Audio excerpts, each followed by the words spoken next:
Hello, नमस्ते और सत श्री अकाल। स्वागत है आपका हमारे चैनल में। आज हम आपके लिए लाए हैं एक अद्भुत कहानी, अनकही मोहब्बत समय के पार। एक ऐसी प्रेम कहानी जो वक्त की बेड़ियों को तोड़कर भी अधूरी रह जाती है, और एक ऐसा मोड़ जो आपको आखिरी पल तक बांधे रखेगा। वाराणसी की तंग गलियों में, जहां गंगा की लहरें रात को चांदनी से बातें करती थीं, रहती थी अदिरा, एक कुशल वायलिन वादक।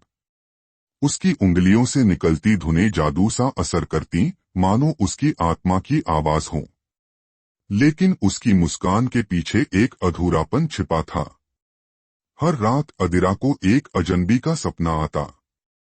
उसकी शक्ल कभी नजर नहीं आती, पर उसका स्पर्श ऐसा लगता जैसे जन्मों से जाना पहचाना हो। उसकी आवाज गूंजती थी, अदिरा। लेकिन हर बार जब वह उसका चेहरा देखने को होती, नींद टूट जाती। ठीक रात के 3:03 पर एक शाम गंगा आरती के बाद अदिरा को एक पुरानी किताबों की दुकान की ओर खिंचाव महसूस हुआ। वह दुकान वक्त की धूल से ढकी थी।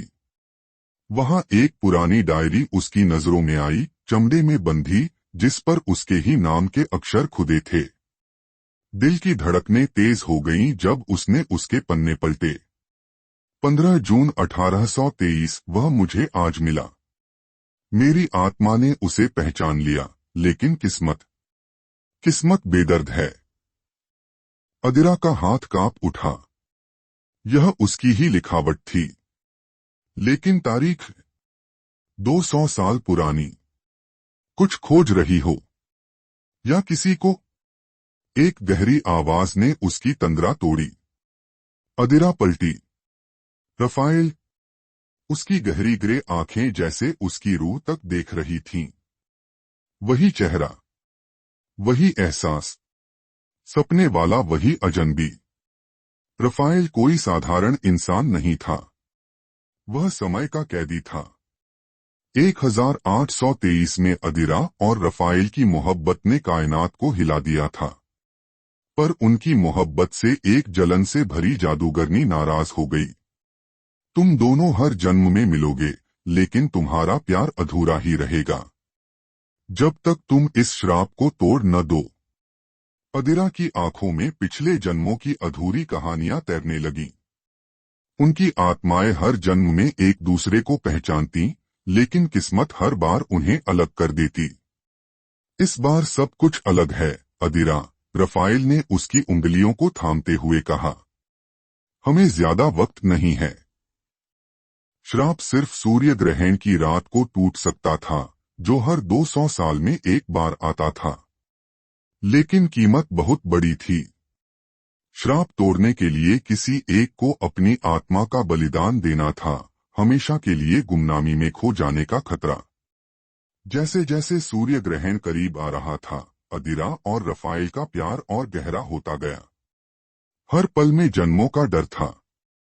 मैं तुम्हें फिर खो नहीं सकती, अदिरा ने कहा, आंखों में आंसू लिए। और मैं तुम्हें मिटने नहीं दूंगा, अदिरा, रफाएल ने फुसफुसाया। पर किस्मत बेदर्द थी। ग्रहण की रात मणिकर्णिका घाट पर अदिरा ने रफाएल का हाथ थाम लिया। मुझे जाने दो, रफाएल, उसकी आवाज में संकल्प था। नहीं, अदिरा, इस बार मेरी बारी है। ग्रहण की छाया जब बनारस पर छाई, अदिरा ने रफाएल को अलविदा कहा। उसके होठों पर एक आखिरी चुंबन था, जिसमें सदियों का दर्द था। अगले जन्म में फिर मिलूंगी। लेकिन कायनात ने एक और खेल खेला।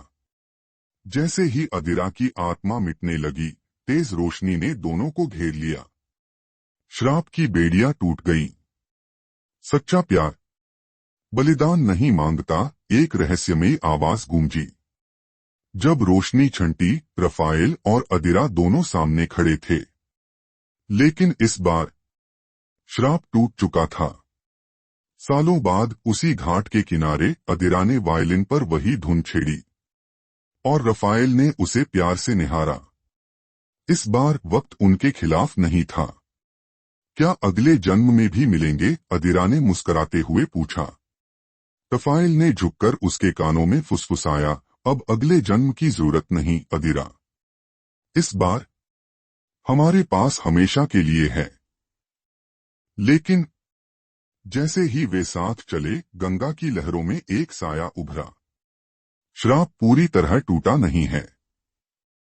एक सर्द आवाज गूंजी, कहानी अभी बाकी है। स्क्रॉल संवाद का हिस्सा बनने के लिए धन्यवाद।